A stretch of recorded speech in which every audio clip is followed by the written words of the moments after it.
Olá pessoal, eu sou o Nilo e agora eu quero com esse exercício tentar fixar melhor na cabeça de vocês qual é a ideia do teorema das raízes racionais, certo? Como é que é o exercício? Quais das frações podem ser raízes do polinômio abaixo? Aí eu te digo o polinômio, que é 14x à quarta mais 5x à terceira, menos 7x ao quadrado, mais x menos 5. E as frações que eu quero que vocês analisem são essas: 5 sétimos, 4 terços, 10 sétimos e 1 meio. Vejam que, pessoal, eu estou perguntando quais as frações podem ser raízes. Eu não estou perguntando quais são raízes. Eu não quero que vocês verifiquem se 5 sétimos é raiz, se 10 sétimos é raiz, se 1 meio é raiz ou 4 terços é raiz.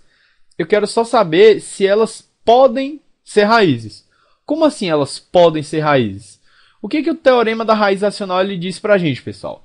Ele diz que se P sobre Q, se o número da forma P sobre Q é raiz do polinômio acima, então o meu numerador, o P, tem que dividir, ele divide o termo independente aqui, o menos 5, certo? E o Q, que é o denominador, divide o termo do x elevado à maior potência, no caso 14, esse coeficiente aqui. O que isso está me dizendo, pessoal? Está me dizendo que se um certo número, uma fração, é raiz, ele tem que obedecer essa condição. Mas isso não significa que todo mundo que obedeça essa condição seja raiz. Deu para entender a diferença, pessoal? É como se eu dissesse assim: para um objeto ser uma banana, ele tem que ser uma fruta. Mas nem toda fruta é uma banana. Entenderam mais ou menos a diferença, pessoal?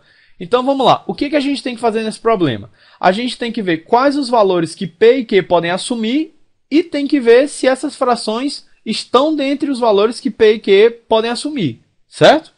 Então vamos lá seguindo. Se o P, vou descer aqui o caderno, se o P divide 5, pessoal, o P pode ser quem?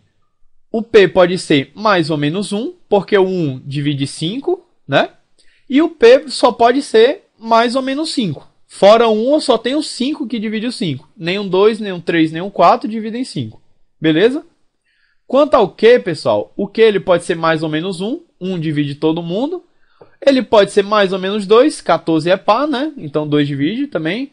O 3 não divide, nem o 4, nem o 5, nem o 6. Mas o 7, pessoal, o 7 divide 14, né? 7 é metade de 14.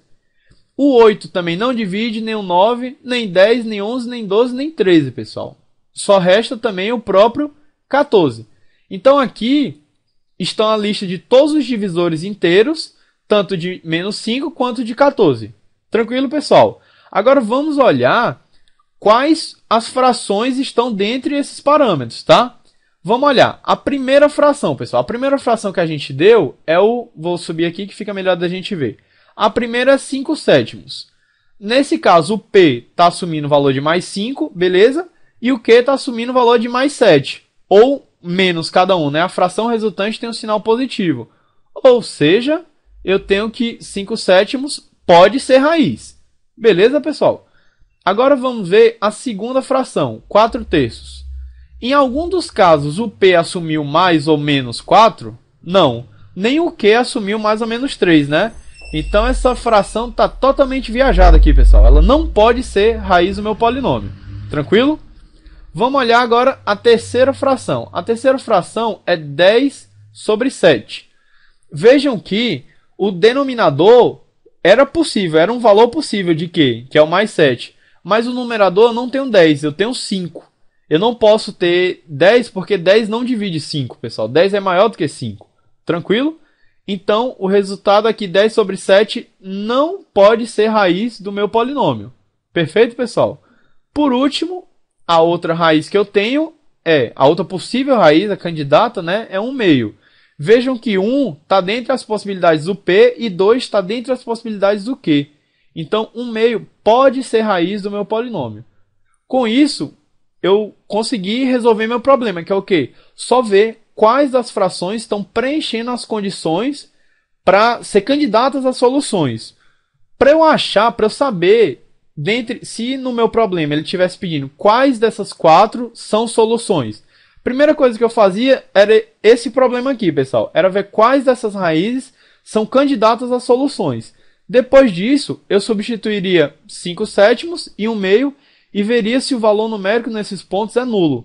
Porque eu sei que não adianta eu substituir 4 terços nem 10 sétimos, porque elas não podem ser raízes de jeito nenhum. As únicas possíveis raízes são 5 sétimos e 1 meio. Beleza, pessoal? Qualquer dúvida, deem mais uma olhada na aula e até a próxima oportunidade.